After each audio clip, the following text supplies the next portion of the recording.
The majority of ambitious people have a disconnect between the sheer amount of time and effort and energy and money that they're putting into their ambition. You could say it's an investment that they're really just pouring their heart and soul into. There's a disconnect that between that and then having a deliberate approach to thinking about the returns, which in many cases leads to people actually feeling unfulfilled. And actually, half of the people in our research, they felt like they doubted whether the efforts that they were putting into it were actually worth it.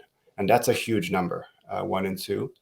And then that leads to things like stress, things like burnout, but also just, you could say, more micro things on a day-to-day basis where you're feeling unfulfilled. So I do think there's a disconnect between that and the tools people have to manage their ambition. Hello and welcome to Anatomy of a Leader show with me, Maria Vorostovsky. I'm the founder and CEO of HVO Search.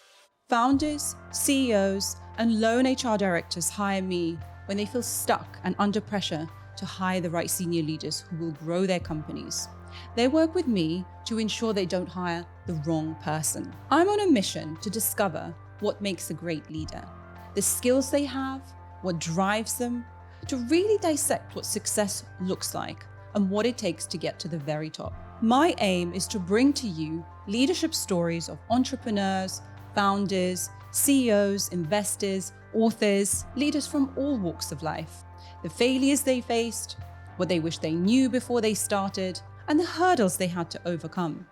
If you want to be inspired, surprised, and feel like you're not alone in your struggles towards the very top, you're in the right place here on Anatomy of a Leader. Like and comment below and subscribe to make sure you don't miss a single episode.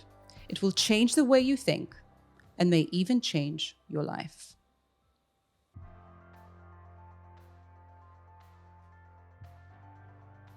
So without further ado, let me introduce Nicolai Chen Nielsen, who is my wonderful guest today. And Nicolai is the Director of Transformation Services of Workday. And there he helps organizations empower employees to make impactful change through the use of talent analytics and employee engagement tools. He is a partner at the Supertrends Institute, where he focuses on the intersection of cutting edge technology, global trends, and the implications they have on organizations and leaders. Nicolai is also an alumni of the World Economic Forum's Global Shapers community and a former associate partner at McKinsey & Company. And he's also co-authored 2 best-selling books, Return on Ambition, which is what I'd like to really dig into today, and Leadership at Scale. And what I really love about Nicolai's approach to developing leaders and kind of in the driven people everywhere is, how human-centric his books are and how really focused on kind of well-being and quality as well as ambition and drive. And this is something that his books really explore. So I've been devouring, as I said to you, Nicolai, Return on Ambition in the last few days. And it's a book that I believe that everybody absolutely must read. It explores what ambition is, it's how to be intentional with ambition, and it also offers a practical guide for self-reflection, which I believe is the key to success. So as I said to you, I'm reading it very, very slowly as per your advice, and already had various aha moments like I have done actually in some of the coaching sessions that I've had in the past. And so it just makes me feel really calm, really focused. And I feel that it's a book that I will keep coming back to over and over again. And as I said, I've already scheduled the 3 hours into my calendar to have those self-coaching sessions with myself. So, Nicolai, welcome to the show, and would love to hear why you co-wrote this book. Was there a specific kind of like aha moment for you prior to writing this book? Yeah, first of all, really happy to be on the podcast on the show today. It's always a pleasure to talk about the book and with like-minded individuals. Return on Ambition was actually 6 years in the making, so it was definitely a journey. It started with a lot of introspection, and my cohort and I, on the one hand, feeling like we were very, very grateful to having access to variable experiences, having had access to different very formative leadership development programs. But on the other hand, we also felt like being ambitious was very, very challenging. We had experienced forms of burnout and a very difficult struggle of balancing different aspects of life. And we actually saw that many other people had similar challenges.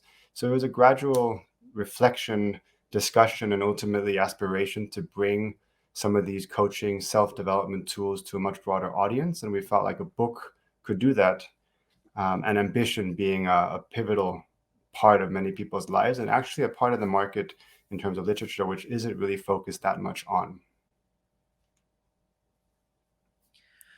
No, absolutely. And this is something that I'm really kind of taking away from the book. And was there a particular moment for you? I mean, you're talking about realization that there are multiple facets to a person's life and what kind of shapes ambition and what helps along the path towards achievement. I mean, was there a specific moment for you that you felt maybe something was missing in, your life, that you thought, actually, there's more to Yeah, life than achievement? I think there were many, many small experiences along the way. There was a major formative experience in my early 20s where I actually did experience an early or young a form of burnout, where I did feel quite heavily that this was not right for me. Such a strong focus on my personal ambition, running very, very fast, trying to do many, many different things. And it led me at that time with more questions than answers. I was very questioning about ambition should be something good, a drive to want to do something different in the world should be something positive. So why is it actually leading to many negative aspects of myself, my personal well-being, my relationships? So at that time, it was more about having the questions without really having a lot of answers.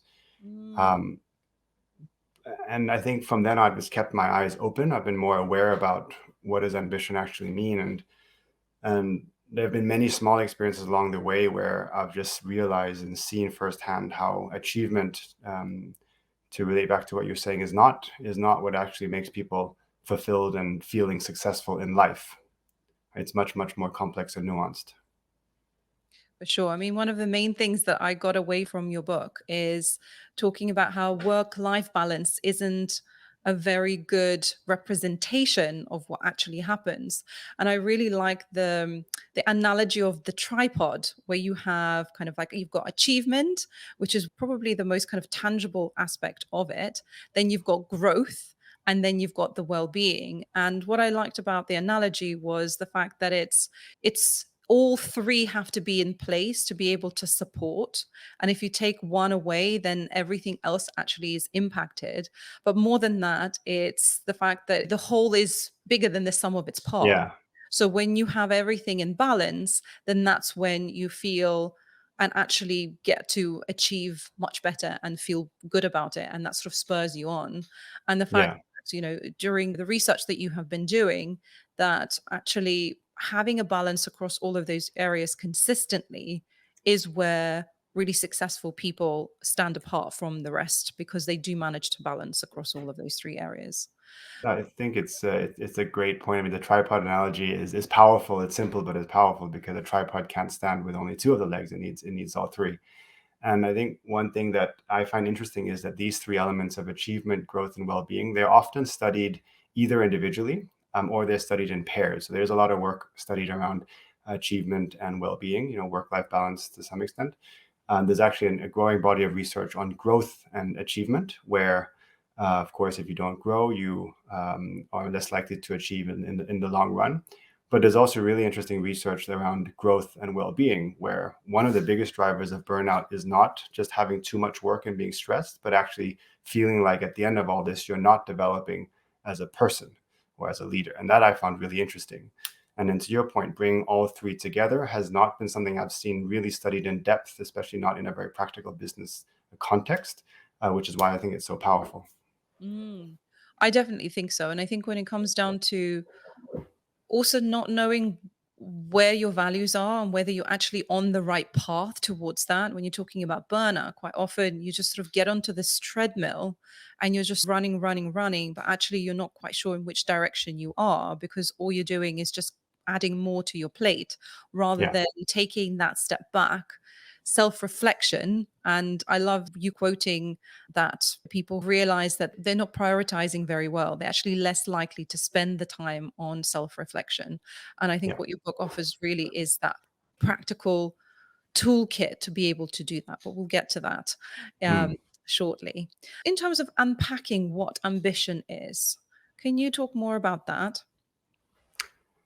Absolutely. There are different definitions of ambition, and the one we use in the book is quite broad. It's quite bold, and we talk about it. There's a couple of different things that are key in the ambition. So, if I state it and talk a bit about the elements to dissect it, for us, ambition is a desire and drive to reach a future state that's different from today, challenging to get to, and personally meaningful. And I think there's lots of elements there that are worth spending a bit of time on. So there's something around a future state which is different from today, and you have this desire or drive. That's often what characterizes ambitious people, that they have this innate desire to do something with their life and in the future. But at the same time, that future state has to be challenging to get to, so it shouldn't happen by itself. For example, graduating from high school may not be ambitious if it's something that's going to happen just by virtue of going to school, and the same might be the same on the job. So it has to be challenging, and of course, there are different magnitudes of that. And then finally, personally meaningful, because I think there are different forms of ambition, some of which are more true to you as a human being, as who you are, and some where you're perhaps running fast, but it's not really what you're meant to be doing. And all these things definitely lead to not feeling fulfilled in life. Mm. Do you find that most ambitious people struggle? Or is it, is this struggle part of being ambitious? I think there is a disconnect. I find that most, I would say the majority of ambitious people have a disconnect between the sheer amount of time and effort and energy and money that they're putting into their ambition. You could say it's an investment that they're really just pouring their heart and soul into. There's a disconnect that between that and then having a deliberate approach to thinking about the returns, which in many cases leads to people actually feeling unfulfilled. And actually, half of the people in our research, they felt like they doubted whether the efforts that they were putting into it were actually worth it. And that's a huge number, 1 and 2. And then that leads to things like stress, things like burnout, but also just, you could say, more micro things on a day-to-day basis where you're feeling unfulfilled. So I do think there's a disconnect between that and the tools people have to manage their ambition. Mm. We're talking about measuring ambition. We give an example of that in the book. Can you talk more about that? Like, how can you measure our ambition? Yeah, I think that there's different measurement tools out there. A lot of them focus on personality traits or on leadership effectiveness. Few really deal with your life as a holistic person, both personal and professional, and across different aspects. So we have a tool that measures your, what we'd say, your return on ambition. Whether you like it or not, there are certain things that you are getting out of your ambition, and there are certain things you perhaps are not. And these are covered across those three elements of achievement, growth, and well-being. Um, so by taking it's a self-assessed questionnaire, and it's none of the questions are absolute. So it's not about, have you earned, for example, a certain amount of money, or do you have a certain number of close relationships. It's more, it is subjective because you're taking a step back and assessing your life. So we ask people on these 30 questions to evaluate themselves and to what extent they're actually getting what they would expect across these three dimensions: achievement, growth, and well-being. Mm. Actually, I did the quiz, and Mm, at first I was like, no, I can just do it very quickly and sort of not write down my answers. But actually, there's quite a lot of, like, you really had to think about it. So I was like, okay, I'm going to do this properly. I'm going to take a piece of paper and I'm going to do it. mm, And it was really fascinating to see what the results were, because I couldn't really anticipate it, because when I was yeah, doing it, quite often you kind of do the quizzes and you already know what the outcome is going to be. And actually, that's when I had my first sort of aha moment from the book, where I realized that, like, on the growth side, was quite high, but mm, on the achievement and the well-being was quite low. And actually, what was interesting is that the well-being, although I know that it's important, actually from the previous conversation that I had with you, that that's really important to work on as well and to prioritize. And because I'm not doing that, all of the other things are mm. suffering. And I think that's really, really interesting to see that almost like playing out in real Yeah. life. when you just see where, well, I'm really high on this, but actually really low on that, and Yeah. thinking about ways of how to improve that.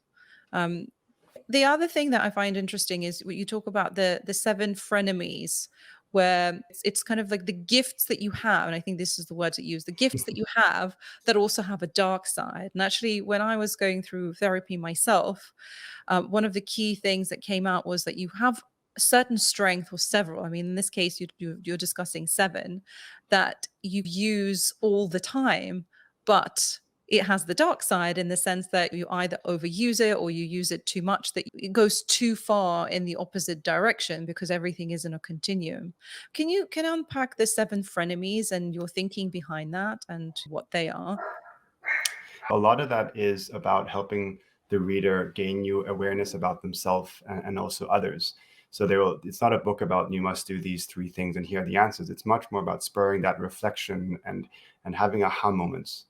And the frenemies is a way to do that in order to understand essentially what's helping you towards your ambition and what's perhaps getting in the way. We use the words frenemies because, as you said, they're both gifts and they can be overplayed and actually get in the way. And they came from actually studying both the literature, but also a wide number of ambitious people. We did a global survey and we found that ambitious people, or the fact that you have a high degree of ambition, actually leads to quite consistent patterns of thought and behavior. And it was interesting when we then saw how these behaviors definitely help you along the way. I think when you're ambitious and you have things like a strong drive, you have independence, you're courageous, you have a lot of perseverance. Those are, of course, fantastic attributes to have. But at the same time, when we then dug deeper into why people were feeling unfulfilled or why they might be choosing things that at the end of the day were actually giving them more stress than helping them, it was this notion of the dark side or a strength being overplayed. And it goes quite deep. I mean, frenemies have been formed since you were very, very young. They've been formed throughout life experiences. They're often just a part of you. So it's not about getting rid of your frenemies. It's about being much more deliberate and aware of them. And then you can make choices when you want to manage them better, essentially. Mm.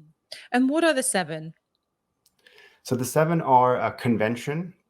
They are boldness, independence, perseverance, competitiveness, flexibility, and desire. Mm. And which one is yours? Yeah, I've definitely thought a lot about them. I have two. One is convention, where I've always been very good at understanding the expected path, societal expectations, doing well in terms of let's say, the structure that is put around you, whether that's school or professional and so forth. So it's taken a lot of reflection to understand, am I following this path because it's what others might be expecting and because of what's more socially recognized? Or is it because it's what's really important to me? So convention, running along that kind of straight road has been something I've really had to think about. And the second one is desire, which for me has been a frenemy of the good part is always wanting more and always thinking about new ideas and having bold aspirations. And that's helped me do things which was definitely not expected of me in some ways. But at the same time, it's also led me to sometimes live in the future, not being satisfied with what I have today, but always desiring more. Again, it's also been something I've had to think and work with for a long time. What I find fascinating that in life we're always balancing polar opposites. Mm, And I think this idea of the frenemies really brings that to light because everything it has its good side and then it has the darker side, as you put it. I mean, for me mm, personally, it's the perseverance that really mm. resonates with me, where whenever there is some sort of a crisis or something's going wrong, it's like, okay, I know I can control how Yeah, hard I work. And yeah, I'm sure many people will resonate with that, where you're thinking, well, I can just sort of outwork it. I'll stay up later. I'll just take on more responsibilities. I'll just keep going, keep going. But biological bodies are not designed that way. I mean, we need sleep as well. yeah, And actually, you really feel the negative effects of it when you take it too far, because I think the phrase that you use is diminishing returns after a yeah. certain point. And I think that's something that we haven't been taught that. And I think until you reach a burnout, or maybe you have a therapy or a coaching session, I think quite often you don't really see yourself on that bell curve Yeah. where at some point, there's the optimal way of doing things, and after that, it's actually not so effective. And Yeah. I how that breaks that down. Yeah. I mean, each frenemy has a sweet spot. You want to cultivate some. You want to have some of it. If you don't have any competitiveness, that's also not going to help you with your ambitions. If you have zero perseverance, but then you also can overplay it. And I think what's been lacking, and you mentioned if you haven't spoken with a therapist or haven't had a coach, it could be hard. What's lacking is often those tools to become aware of where you are and then doing something about it, because it's not, ambition isn't really spoken of. If someone's working hard for many, many years, it's been something you don't really talk about. If you're feeling stressed or feeling overworked, it's been in some cultures taboo. You're just expected to meet up and do your work. So putting a language on it, I think, has been helpful to make it okay to feel, for example, one of these frenemies playing out, giving it a bit of a persona. Mm. Yes, visualizing and, as you said, putting a name on it and kind of naming your demons, so to speak, in coaching and therapy is absolutely helpful, because you can see it, and then if you can see it, then you can deal with it, rather than Yeah, something that's just sort of in you and you're not quite sure what it is. And even if yeah. it doesn't quite exactly answer everything, at least there's a point of reference that you can kind of talk about that. You can even make it a fun aspect. I mean, in teams, for example, or with my co-author, we can laugh and say, "Oh, like, I think your perseverance frenemy is about to go off," and it becomes funny. And of course, it's a deeper discussion about why the person's being triggered, but it brings a little bit lightheartedness to it, and all in the spirit of helping you develop as an individual. And that's another thing about actually being able to discuss it with others, with your team, with your boss. One of the things that I really like doing in coaching is using a disc personality assessment, because it just gives you a point of reference to discuss about Yeah, how you operate in a group and the kind of viewpoint that you might have that somebody else might not. And that helps for others to understand you better as well. And I love the yeah, kind of like the playfulness of it. I mean, one of absolutely. the things that you talk, in the book is seeing yourself as an asset. How are you going to be investing into yourself and using a 1% fee that you would have for the rest of your life as if somebody's managing your finances, but instead you're managing yourself and Yeah. managing your ambition, and the tools that you provide there, I think, is really, really helpful. Like, one of the things you talk about, creating a philosophy, that's something like your principles Mm. by which you operate. I mean, I haven't done it yet. It's in my calendar to do. But can you talk a little bit more about the tools that you and your co-author are suggesting in the book? Yeah, managing yourself like an asset, it is playing on the return on ambition, the financial kind of way of thinking about it. And if you think of all the top leaders and also sportsmen, they all have coaches and they are being managed literally like an asset. I read something about Usain Bolt has, with all his gold medals, he's actually only run, a certain number of minutes because he's running each race in 10 seconds. So it's interesting just the how little he's actually running in terms of performing to win those gold medals, but then he's been training for 20 years to get to where he is. So having that mindset of taking the long run and then looking at yourself really holistically, it's not just all about heads down, is that asset notion. And the tools, there are 4 tools in the book, and they're designed in a way to be as practical as possible. The first one is called philosophy of ambition, where you're thinking of your life and your values holistically, beyond goals, because goals are often quite short term and short lived, even bigger ones. But the philosophy is, how do you want to live your life? And ambition, and with the world we live in, it's very hard to plan where you will end up. So for us, it's more about setting the direction in your life and not about the destination. The destination can and will change. But if you feel like, yep, the direction is right and I'm being true to myself, that is more important. And then there are tools around immediate priority, also in the spirit of being not being able to do everything at once. What's the one thing you can do different in the next 1 to 3 months that'll have the biggest difference on your return on ambition?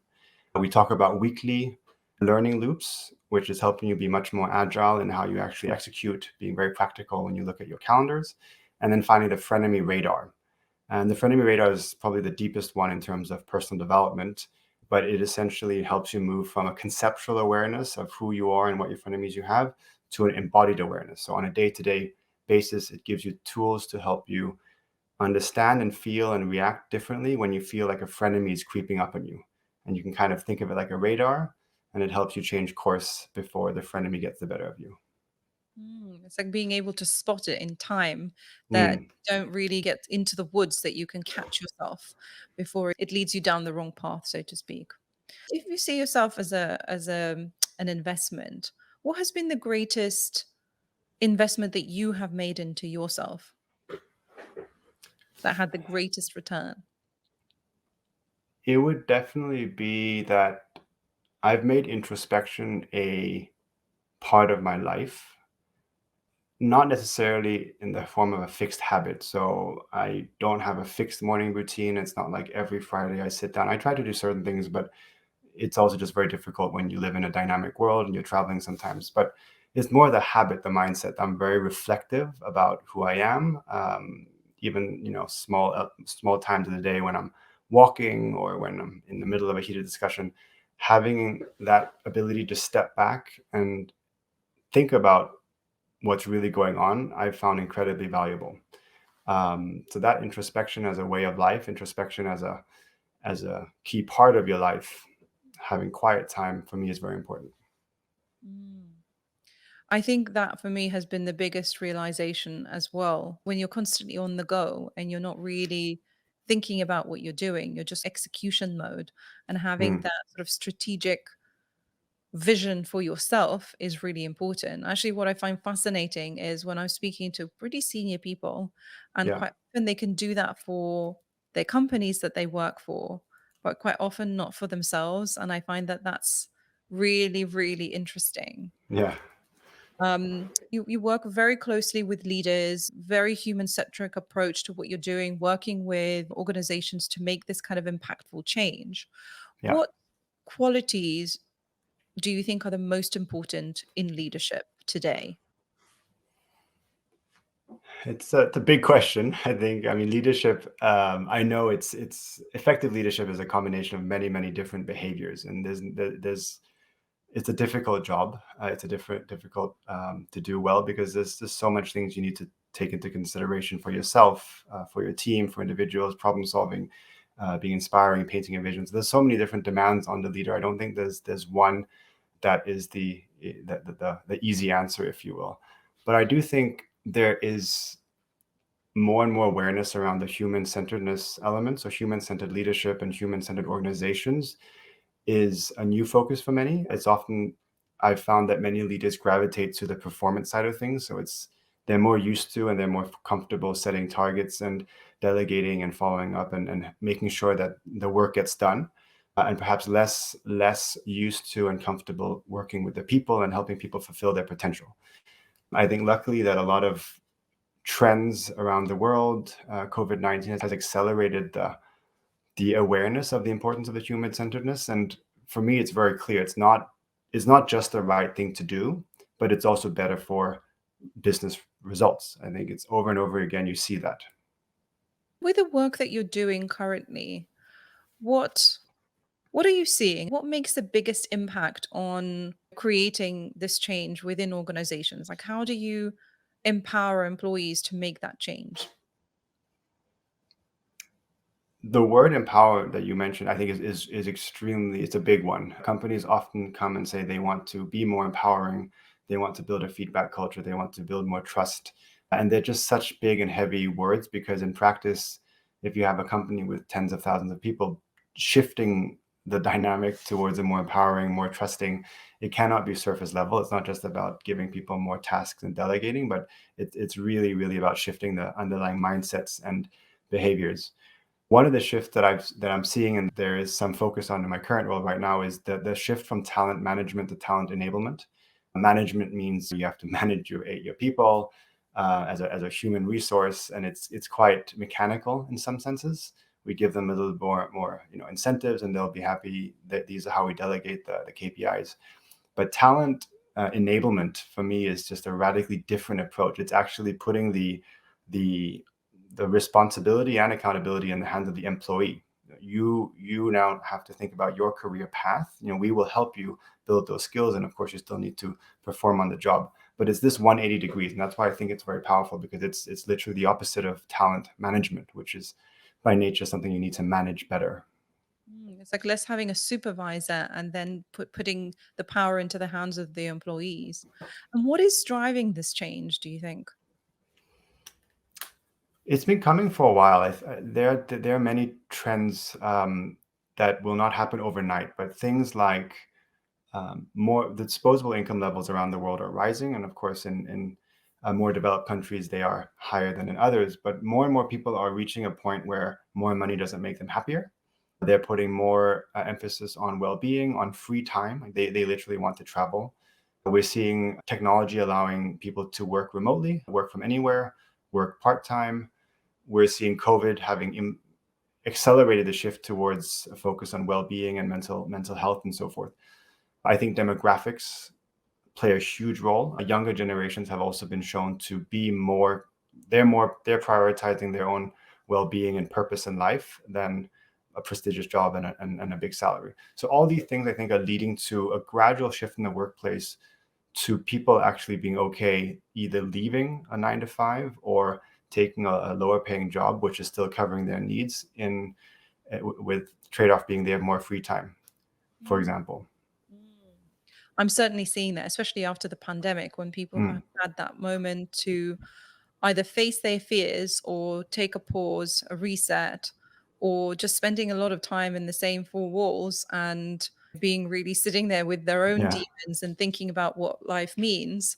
And I certainly am seeing that in my kind of day to day and my network and, yeah. friends, where that shift is certainly happening. And it was happening before. I think it's just, as we say, kind of the great acceleration of the pandemic has made that happen faster. Talking about the future, how do you see the future changing in terms of how organizations work and what skills we're going to need in the next, okay, let's say 5 years? Mm.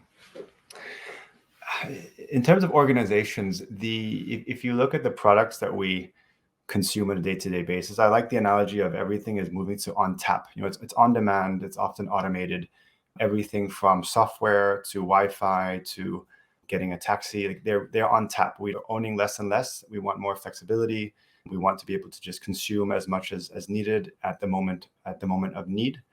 And I think organizations are having to adapt in that same way, where they have to be a little bit more on demand. So they are becoming much more, agile is an overused term, but they're becoming much, much more flexible, quicker to change direction, and quicker to actually change shape and go after something that is needed. And with that comes the employees that they hire. There is a shift to more outsourced work, freelance work. If we think about an example of a company wanting to build an app, or wanting to redesign an interface on one of their programs, or wanting to digitize a previously manual process, they want to go from manual to fully online digitized. That doesn't have to be done with in-company workers. It can literally be outsourced with various developers, program leads, user interface experts, and then the app is done in maybe 8 weeks. So it's a radically different mindset from having to employ everyone, which we know takes a long time, to on demand, I need to do this, and we're going to get it done. And with that comes a shift of then employees actually opting out of the workforce and choosing to not have a fixed boss, not have a fixed working time, not have a fixed working location, but still, of course, working on various things at different times. Mm. And which are the companies that are leading in this right now? In terms of becoming more on tap, Mhm. it's the leading ones are startups. If you look at startups, and especially the ones that have come past, Series B, Series C, they've grown to a certain size. The ones who have IPO'd, I mean, they are born digital, oftentimes. They're typically have much younger employees. Their ways of working are digital first, and often distributed in different locations.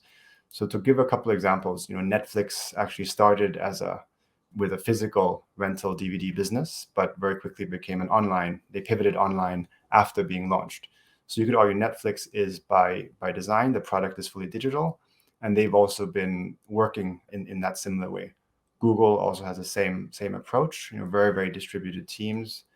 and countless other startups in fintech who are trying to do, of course, paperless, cashless payment systems and so forth. They're literally born with a digital product and a digital organization behind them. I'm seeing that a lot as well, especially when I'm talking to kind of founders of startups, and particularly also either women founders or those from non-dominant cultures where there is a different way of thinking and different way of approaching how the work is done internally. And I think that's certainly a shift that I'm witnessing as well. I think it's Yeah. much harder for bigger organizations to make that step because there's just a lot of things that have to be completely like redone. But just going back to your book again, after writing it, because writing is a process, like what is the main thing that you took away from writing it where you didn't think about that before? Yeah, the book was definitely a process, a multi-year process. I would say I learned the most from the many interviews we did. We did about 25 deep dive interviews and really in-depth case studies. And the one thing that struck me was when we looked at these various folks who had achieved phenomenal things in their life or were very fulfilled with their life, they had all gone through real down moments. I mean, real moments of difficulty, challenge that had formed them to who they were. And oftentimes in these difficult moments, it could be external things happening to them, or it could be a frenemy that really overreacted, where they visibly deeply regretted their actions and it led to some quite severe consequences, but that shaped them. So one of my main takeaways was just how first of all important it is that you are aware of the frenemies, but I also think you can get ahead of the curve. And part of the book is about getting ahead of the curve. How can you avoid having a really upsetting moment in your life in order to learn a lesson? How can you actually learn it through reading from the experiences of other people?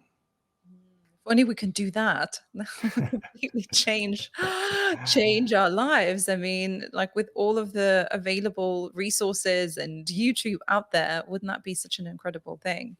I mean, I do hope that having this podcast, Anatomy of a Leader, and hearing other people's stories about failures and what they've done wrong, partly to accept that things happen, but also to prevent some of those, from prevent from making the same mistakes.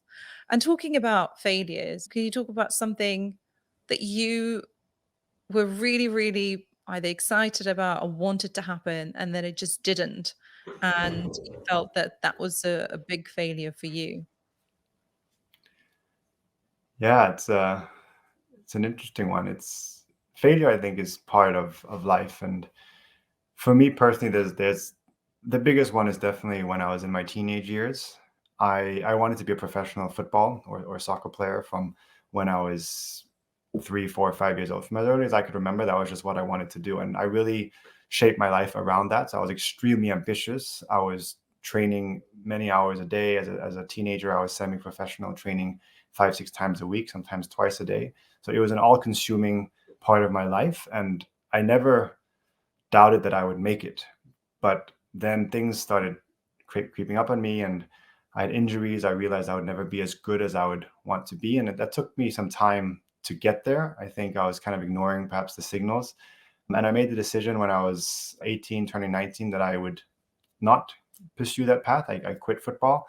I didn't want to be something in between where I was not really living off it, and it was a semi serious career. So I made that decision, and not very lightly, but I really felt not like a failure, but I felt like everything I had poured my life into for almost 18 years was now different, and I had no clue what I was going to do afterwards, and I felt really down for a long time. Mm. And what helped you to kind of get out of that? It was hard. I mean, there was a time where I didn't touch a football. I mean, after that, because it meant so much more to me that I didn't even want to go out and play in the park. It was just almost personal that I'm going to ignore that. It's not part of my life anymore. What really helped was actually realizing that closing one door literally meant I was opening 100 different ones. And I went to university, which was always the plan, but I went in with a different mindset. And I actually had no idea what I wanted to become. This is when I was 19. I was open to everything from a football coach to politician to corporate career to startup. And it was actually quite exciting because then you get into university and there's all these other young, ambitious people who also have big dreams and ideas. So I got, I guess, swept up in that environment, and it was almost liberating having no real agenda going into the first classes, but more just being there to learn. It was quite a luxury. Mm. And having all the options open to you. And what Yeah. made you decide to go down the path that you're at now? I realize how grateful I am for my parents always giving me the freedom to choose the path in life. So there was never pressure to become a football player or to not become one. And vice versa, when I decided not to, there was never pressure to do one career path or other. And I know that's not always the case with everyone. So I feel very fortunate to just have been able to make my decisions and experiment along the way. And it was trial and error. I did internships in investment banking and Fortune 500. I worked for 2 years. So it was definitely trial and error. And coming out of the first couple of years in consulting, I realized that human side of companies and being able to look at the human side as a science. I mean, not just purely in terms of qualitative data, but actually beginning to look at it with more rigor was a huge area missing to some extent. And I just enjoy working with people and creating a different mindset, different awareness for what they're doing. So it was gradual in that I sense. love the fact that you say it's trial and error because actually, especially early years, we talk about getting our kids going to university, like, oh, what are you going to be when you grow up, Mm, and having to make that decision so early on. And then when you look at studies measuring, looking at sort of sports people who get to the top of their game, like mm, Roger Federer, for example, actually his experience was playing lots and lots of different sports mm. on, and then picking something that he's very skilled at, is very passionate about, and then that's what you focus on. I feel like your experience is kind of paralleling that somehow. And I think that early experience of trial and error is actually really important. Looking back now, what advice would you give to your younger self?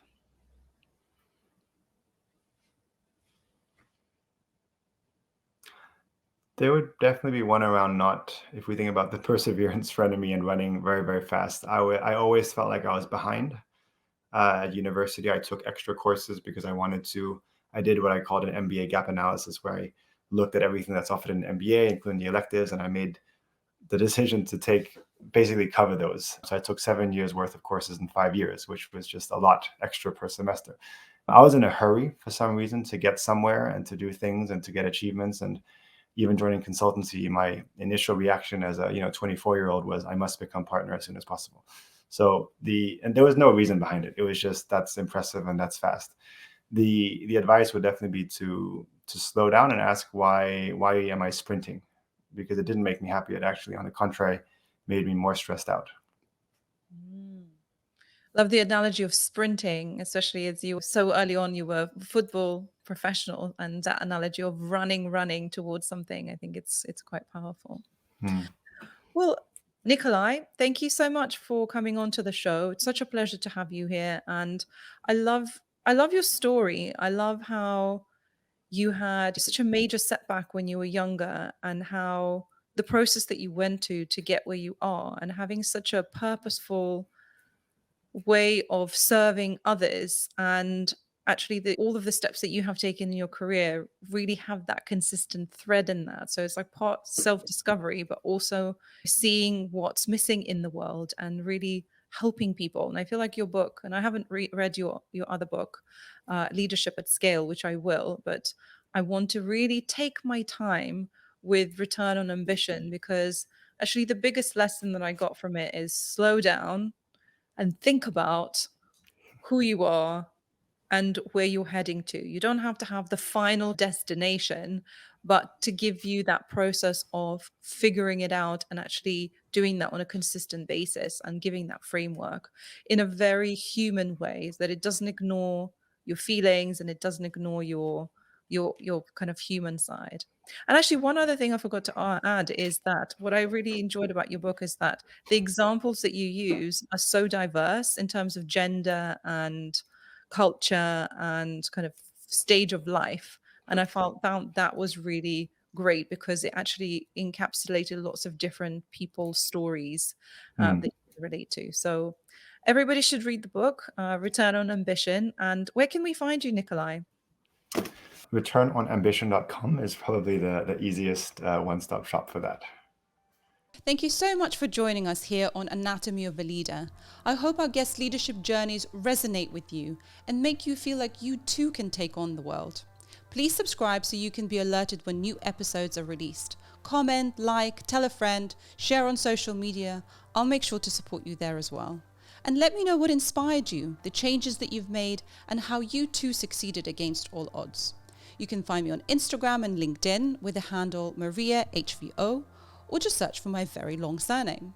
And if you're hiring leaders to take your business to the next level, reach out to me on LinkedIn. Again, that long surname. Thank you again for being here on Anatomy of a Leader. Bye for now.